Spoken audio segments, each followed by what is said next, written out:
back to Cinemavino. It's good to have you guys here with us. We got Travis Bud. Recording? Hey, I'm back. Hey, Bravis Tud. Show Joe. B-Tud. Sean Jordan. My name's Todd Wofford. We're not videoing this? No. We're going strict to audio. Cool. Yeah. Nipples are out and abundant. Rotary telephones are present. God, they're meeting the top of your pants. Mm-hmm. And that is a historic meeting right there. Yeah, these velour tracksuit, this one was a little bit too big, and I didn't want to take it back to the store, so I just have to hike it up sometimes. Yeah, man, those look comfy. Yeah. God, they are. Velvet Sweatpants would be a great band name. It would be. Ooh. And I would gladly wear velvet sweatpants while To go playing see with Velvet that band. Sweatpants? Yeah. Jam band or funk? I would imagine, and with velvet sweatpants, it probably defies genre, and Sure. they kind of go wherever they go. Yeah. You know, it's probably to bring your instruments and see what happens. Yeah. You know, can't be picky. Play with the vibe, play where the music takes you. Or don't play at all. Just kind of lounge. Yeah. Dance with one that brung you. Yeah. Yep. I could see going to see velvet sweatpants and like having them not really do anything. Kind of a BYO tambourine situation. Yeah. Just sat there and talked. And that was it. 2-hour set. But these are velour. Velour Touch Sweatpants. it. Velour Track Pants is a different band. Touch up higher. That is nice. Higher. Reach Yeah. the nipples. I mean, it feels like that would wick really well. Would that wick? Oh, moisture? Yeah. I mean, you can try. Would you wick? I think that's going to wick. So, yeah. Will you wick? When will you wick? Will you wick? Have you wicked? Okay, so we're continuing our Best Picture series with another one. This is Bugonia. Not Bugonia, but Bugonia? Bugonia. This is nominated for Best Picture, Best Actress, Best Adapted Screenplay, Best Original Score. Do we know what Bugonia means? Well, I mean, I'm only familiar with the flower. I guessed it was like a translation of the flower. Something in Greek about like bees that Greek came from Mhm. the carcass of an ox, like bees. Yeah. I watched an interview afterwards. Oh, right, so Begonia is like a Greek translation of something? Something about how bees came from the carcass of an ox, or maybe there was a colony of bees there and then left. Basically, something about life from death, kind of. Todd, I thought research was your job. Come on. I just saw the title. I was like, this has got to be like a nature thing. It's got a reference like it's probably the Greek version of the begonia flower. I just thought we were just misspelling stuff for fun. Yeah, it could be that too. Yeah. This would be the genre of film that does that. I think he did choose it because he also liked the fact that it did sound like the name of the plant. Yeah. But he thought it sounded the name of like a alien planet. Yeah. Okay, so read off the nominations again. This was nominated for Best Picture, Yeah. Best Actress, Yeah. Best Adapted Screenplay, because this was originally a Korean film called Save the Green Planet. Oh. This was adapted from that. So, Not Best Supporting Actor for Plemons? no, surprisingly. Shame. And I also thought that the other performer, Aiden Delbus, was good as the He looks like a Delbus. autistic boy. I thought he was great in that performance. Actually, yeah. We'll get to Yeah, that. he was really good. Yeah. So we are drinking Anemos White from the Palavou Vineyards in Greece. This is our first Greek wine that we featured on the podcast. I don't think I've ever done a Greek wine. Mm-mm. I love Greek. Yeah. It's either anal or it's ass eating. I can't remember. I think it's anal. Yeah. It's like the first. I mean, I like both. It's like the anniversary. I never Giving and receiving. Yeah. The first anniversary is paper. Paper. I think that, yeah. Greek is anal. The Greek anniversary? The Greek first anniversary is anal. Greek costs extra. So this Z job? If you don't know, you can't afford it. So this is a white blend of Muscofiliero and Rhoditis. So those are both native Greek grapes. Neither of those are familiar. Rhoditis is the most common grape grown in Greece. It's for white wine. It's the number one white grape in Greece. I mean, grapes and olives are always grown together, right? Mm-hmm. So, and this is from the Olive country. Nemea region of Greece, which is big for wine. It's their biggest wine region, and it's a big olive area in Greece. So, Where does it say? Nemea? Can I see the spelling? Would you say they grow them all over the place? yeah, pretty much ubiquitous. That's how I would say it. Where's that word spelled? Nemea. We can't really read about writing. Ubiquitous? Oh, no. Ubiquitous. Spell ubiquitous. That's my own. I know you look Can that you up. can you use it in a sentence? Yeah. Ubiquitous is in the dictionary under you. So yeah. Or the country of origin? Probably Greece. Damn. Nemea is in the southeastern part of Greece. And it's the biggest wine area. They are known for highly acidic, dry white wines.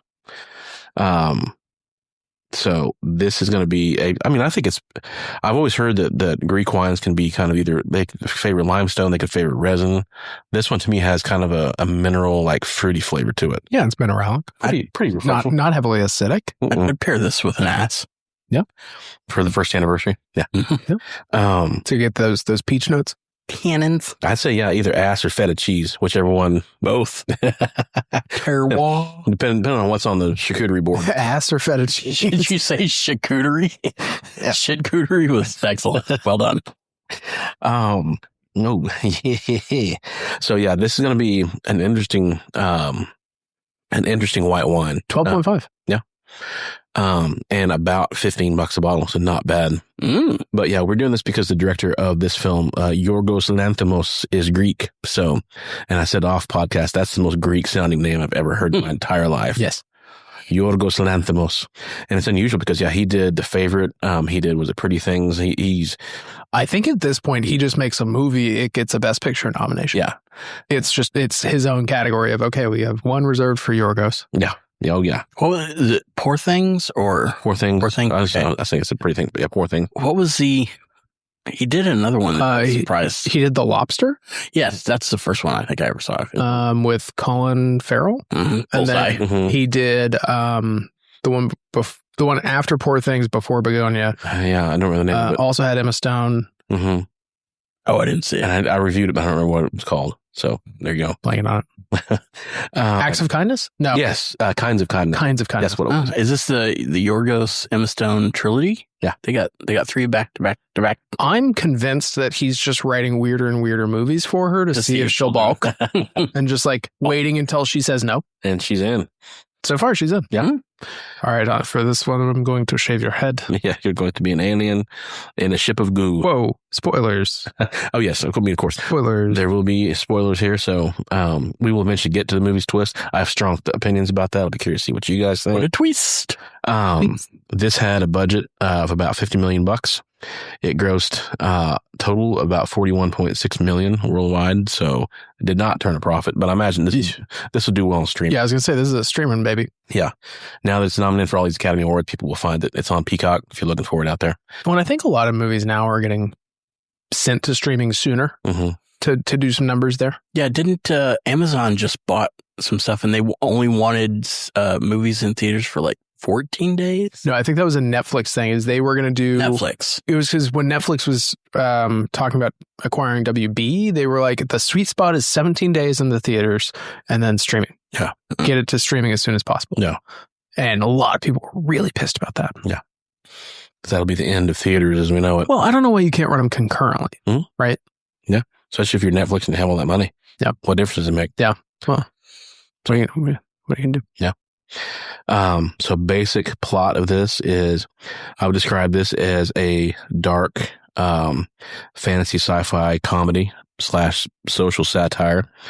You got two conspiracy, I would say nut jobs who kidnap a powerful CEO with the belief that she's an alien who is actively destroying the planet.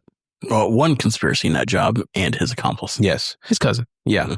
Who, yeah, I mean, like one believer, one non-believer are the two of them. He's not a non-believer. He believes. Well, He's just easily led. yes. One leader, one follower, put it that way. Yes. Why couldn't he go to the bathroom? Yeah. I go to the bathroom. Very odd. I guess he came in handy though. He was, I like coming in handy. That's why you don't let him go to the bathroom. So I'm curious to hear what your guys' thoughts are. I have strong opinions. I want to hear what you guys think. Travis? Oh God. Hold on. Let me pull up the notes on my phone. Oh, I didn't take notes. I enjoyed it. I thought Jesse Plemons did a great job as a whacked out nut job. I really liked the end of the movie. What's do you have the officer's name? Stavros. What's his last name? I don't know. He's some of the comedian. Yeah, he's a comedian. He's a podcaster. He's very well known. Mm-hmm. Mm-hmm. Also very well known for being Greek. Mm-hmm. Ooh, Stavros Halkias. Yeah, Stavros is a well known Greekman. I'll just say when I got to the end of the movie, spoilers, I was going to be upset if she wasn't an alien. Yes. I was like, okay, watch this whole time that she's been. I was like, all right, great. This is perfect. Yeah. And I did, I guess, Emma Stone said, I watched a couple interviews after this, is that she was kind of basing her acting on somebody watching this through the second time. Like she wanted to give enough winks to where you're like, oh shit, is she just so commanding as a CEO that she can like think on the fly and come up with this other bullshit? Is she one of those people that can look at a person, gauge them, and then give them just the right amount of bullshit to do whatever she needs them to do? Or is she a Andromedon? Mm-hmm. Also, I want to know how Jesse Plemons knew he could tell that certain people were aliens. Yeah. And how many of those people that he cut up that were in his house, and he found like 2 of them. Also, I love the commitment at the end, showing all of the different places where I thought they just like, bink, killed the ozone layer. But I guess it was some button was like, all right, do we want maybe to erase this whole gene pool, but just these guys? Because I kept watching it, and then all the other animals were just fine. Yeah, the animals were fine. And back to the bees again. Mm-hmm. That's the other thing. Full circle. When I saw like the bees at the beginning and they were showing all the hives and stuff, I watch a lot of YouTube videos. I aspire to be an apiarist, beekeeper. Mm-hmm. And so I was like, okay, yes, everything was correct. I was like, they did their homework. Yeah. As a, a backseat beekeeper, I was like, all right, yes, this jives practicing with all the YouTube videos that I'd watched. But yeah, I don't think there was a bad performance in the bunch. Alicia Silverstone threw me way the fuck off. Yeah. She was in it for, 2 whispers and a fart. Yeah. And a float. Yeah. A fart and a float. Exactly. But yeah, and shout outs to Jesse Plemons' hair throughout this. It was all cascading down in his face and up in the ponytail. It just flopped everywhere it was supposed to flop. It was appropriately scraggly. Yes. But I feel like I had seen this kind of movie before, somebody kidnapped, thrown in the basement, and then all the hijinks ensue.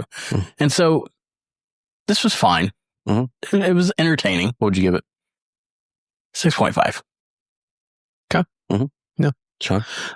No, I agree. I feel like I've seen similar movies before. 10 Cloverfield Lane kind of gave me some of the pangs of this movie. It's kind of set in like a basement, and it's small cast. It's you're always kind of wondering like, okay, is this guy crazy or is it actually happening? Like, yeah. you kind of, you never really know until the very end. And at the very end, spoilers for both, you find out he's not. Mm-hmm. But I think Jesse Plemons' performance is incredible. I think the fact that he didn't get nominated for, it would have been best leading, not even best supporting. He should have gotten a best leading nomination. Yeah. I thought he was incredible this whole movie, and everything I've seen of him since, Breaking Bad was kind of when he broke out in the scene, but that Opie looking piece of shit. Yeah, the last couple of years though, he's had a really good resurgence. Yeah, Flower Moon and Civil War. Civil War, he was great in Civil War. Even that small part. Power of the Dog. He was in Power of the Dog. Mm-hmm. Which was another Best Picture nominee.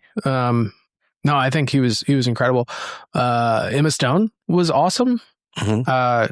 Shaving your head for a role is definitely a dedication. Yeah. She has a very small head. It does. She does look very alien with the shaved head and her large eyes. Is very. I feel like a gray. Well, I feel like the fact that they kept putting like a white paste on her to accentuate the alienness of her was very intentional. Mm-hmm. So finding a way in the script to like make that a thing was smart. It was the twist was so obvious and just overt that it felt, like you said, it was going to be annoying if it wasn't a twist at the end. Yeah. Which I think kind of takes away from some of the surprises of it. I don't know. It was kind of a hollow, like, hooray, okay. Would you have liked her just like looking up and then shining some kind of flashlight and then like a gust of wind coming down and then like credits instead of what they did? Like the hint of like, uh-oh, or like, you know, because not seeing it so specifically. No, I think not seeing it so explicitly was very much a Yorgos like pin on the movie, that you kind of have to see it and see how weird it is, and then see them killing off the humans as like a final full circle of like, okay, this experiment has failed. She was the commander or the like emperor all along. Like she has like she's seen firsthand the violence of the human race, that because that's the thesis of the movie, right? Is the human race has grown too violent and it's grown too unwieldy to actually continue to live. Yeah. Yada, yada, yada. I mean, it's a little heavy handed, but I think that's where it kind of stuck in my craw a little bit. I was like, yeah. And the bees were kind of the canaries in the coal mine. Of the whole thing. Yeah. Well, and her being like a pharmaceutical CEO or like some sort of chemical, poisoning the water supply. Yeah. Literally. Yeah. Literally like an evil CEO that's like killing off the earth, but she's also the alien who's here to oversee the experiment of human beings. Yeah. I don't know. Seemed weird. Yeah. Telepathic hair. But the cast was great. I thought the cast was incredible. Mm-hmm. Not a poor performance by anybody who had like a significant amount of screen time. Even Stavros, who, like, what was his character's creep story? What was that backstory? Man, I'm sorry I did that to you when I babysat for you. Yeah. It's like they just kept peppering in and layering this trauma to this kid. Like, yeah. Man. At least he got to kill him with bees and a shovel. Yeah. You got that out of it. Yeah. I enjoyed it though. I thought it was a well-made movie. It was beautiful. It was, it was very well done. Weird. What would you give it? 7. 7. Do you think she would have taken like Danny with her? Is it Danny? Teddy? No. Teddy. No, I don't think so. No. Okay. My plan all along was to have him go in all directions. No, but was it Danny that was the brother? Oh, Donnie. Yeah. Donnie. Cousin. Yeah. Yeah. So we don't think she would have. I mean, she said she would. She was like, yes, I promise. But no, she I don't think she would have. No. I will say his head being blown off in the closet, phenomenal. Amazing comedic timing. And an amazing job with the head too. Yeah. That was a perfect Jesse Plemons head. Yeah. Good job to the costume. He's got a good head. Whoever built that head, perfect. Yeah, I'll give this a 6.5. That's kind of this is a soft 6.5 for me. Yeah, I like that was different. It was. So sorry, it took some shots. It did. I mean, and you can't fault it for ambition. Definitely. It's difficult to. It's like when we talk about Frankenstein. I mean, I can fault some movies for ambition. Yeah. Well, to me, when you watch like hundreds of them, it's like it's difficult to. It's like to see that as a weakness, because it's like you see so many lazy, half-assed movies that just don't give a fuck if they're entertaining or not. It's difficult to say, okay, well, this one tries too hard it strives too much. It's like, it's difficult to paint that in a bad light when you see how much laziness is out. What about like the Coppola, like Metropolis movie? I mean, and the same deal. I mean, it's like, wait, have we seen that yet? Is it out? Yeah, it's out. Megalopolis. Yeah. Is it streaming? I believe so. Where? I don't think you want to watch it. Yeah. I think Max, maybe. Look on Max. Is it really? Yeah. It's bad. But see, that movie commits the crime of excess, which is a whole different ballgame. I don't know if you know if that's so much as ambition as it is like just being excessive. But so my thing about this was, I don't fault the twist. I don't have any problem with the twist. Like you say, when writing the script, they kind of are in the corner of either you don't depict it at all, and these guys are crazy tinfoil hat people, and she's not an alien, or she has to be like the supreme, high priestess of whatever Andromedon. So it's like you only go one of the two ways with it. And so now it's just a matter, if you're going to do it, it's how you do it. And so it bugged me. It was a very, to me, it had a M. Night Shyamalan vibe to it, of like, and I don't mean that as a compliment. Derogatory. Yes. Of let's show it in the final reel of the movie. And it felt very abrupt. So I thought either if you're going to do the twist, you got to develop a little more earlier in the story and run with it a little bit more. Plant some more seeds. Yeah. And give a little more rather than have it be very quick and abrupt. Because otherwise, to me, that makes it feel like clever for the sake of clever, of like, that we need an ending. So let's make her an alien and then let's have her, kill humanity and then boom, credits. It's like it felt very rushed and quick. So, it felt very written. It felt very clever to me. And like somebody trying to. It was a little too winky. Yeah. The writer of this film is a guy named Will Tracy, who used to be the editor of The Onion. And so it makes sense that, this is a heavy satire because that's where he comes from.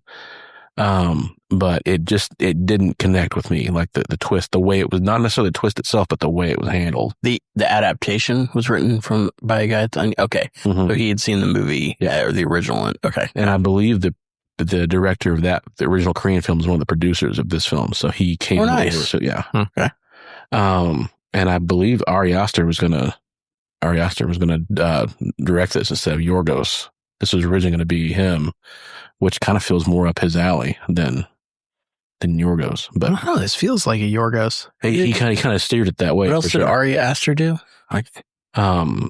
He's Midsummer, right? Am I crazy? Okay. I think you're right. Yeah. And Hereditary. So anyway, the twist just didn't grab me the way that it was done, and so I kind of came away feeling this movie like it was heavy handed. It was just a bit much. It was both too light and too heavy. Yeah. It was well acted. Everybody did a great job. Again, every main performer was awesome, and the material. There were some darkly funny moments, and the movies that it reminded me of a lot were Fargo because it depicts a bungled kidnapping. Yeah. And then also the movie Conspiracy Theory with Mel Gibson, where he plays this like crazy conspiracy theorist from the 90s. I love it. And he eventually, one of his conspiracy theories turns out to be true, but he can't figure out which one it is, and the government's after him, which is a great idea for a movie. Well, no, it was based on a real thing because there was some local guy on public access television would get on there and start talking crazy about all these conspiracy theories, and like one of them happened to be true. It was like some cop that had ties to the mob, and anyway, it's when the hijinks CIA comes to get you. Yeah. And so that was the idea of like, these guys, Jesse Plemons turns out to be completely 100% accurate, right down to the telepathic hair. It's a great idea. And the ship. Yeah. That he got the ship that on. Yeah. I have questions. I'm like, where the fuck did he get all this? Yeah. Well, obviously from the other two that he found out were Andromedans that he had like tortured. There was a YouTube video also. Yeah. So that's a great idea, and I wish that it had happened earlier and been developed more in the movie, of the idea of the conspiracy theorist who turns out to be completely correct, and about the wildest possible conspiracy theory you can imagine. The crazier it is, the more likely that it is in this movie to be true. So I wish that it happened earlier, and that they had developed that more. And they chemically castrated themselves. Yeah. Yeah. That's dedication. Which is a cult-like, because that's something that the Heaven's Gate cult did. Yes, they did. They were waiting for it was not chemical for Heaven's Gate. No, not for some of them. No, they just did the full one. Yeah, to purge the thoughts. Here's the thing: in a cult, you're either going all sex or no sex. Yeah, there's no in between. There's no sex. Average amount of sex. Yeah, what was it? Well, only if you're the leader. If you're the leader, you get all the sex. If you're a follower, I gotta start. My wife is now your wife. Mm-hmm. I'm in the cuck chair. Step one, becoming a cult leader. Do I have to buy the robes first? Can I just get those from like high schoolers that have just graduated? Or like, hey, yeah, I think you robes. build up a collection over time. Yeah, and then if you have a whole bunch of like robes, all different color, those can be a hierarchy of robes. Exactly. Hey, you don't have graduation robes. I mean, I guess you dye them a different color, but you don't like a bunch of like. No, you can have a hierarchy. Yeah, my school Starfleet had blue robes. Mm-hmm. I think like Union probably has red robes. Manfred had purple. Sure. So you can start building up a hierarchy based off the color of robes. Yeah. Base it off Starfleet. Yeah. Wait, you're inventing the Klan. Mm-hmm. What? The Klan has like color robes. We're not wearing the hats. No. We just need the robes. We don't need the tassel and all that. Yeah. Everybody be careful. Everybody gets nice to design their own mask. Yeah. Anyway, step one, becoming a cult leader. Robes. Yep. Step two, robes. Doctrine. Which is funny because the closing shots of this movie reminded me of the Jonestown. I don't know if you guys are familiar with the Jonestown cult, or the literally like the origin of drinking the Kool-Aid. It was a Flavor Aid, by the way. The Flavor Aid, where they all drink it. And so, the shots afterwards of the 900 people laying out there in the jungle, all deceased from drinking the Kool-Aid. Jonestown. So the final shots of this film reminded me of like the cult, like the mass, like extinction event that wiped out the... I'm glad I didn't see that, because it reminded me of the movie Serenity after Firefly, where they find out the planet Miranda, that they pumped the population with too much of the packs and they just laid down and died. Yeah. It's good stuff. Yeah, it's good stuff. It's not like a government would ever do that. Yeah. Against its own people? No. Hogwash. Hogwash. But yeah, so you're 6'5"? Mm-hmm. 7. 6'7". So Hey-o.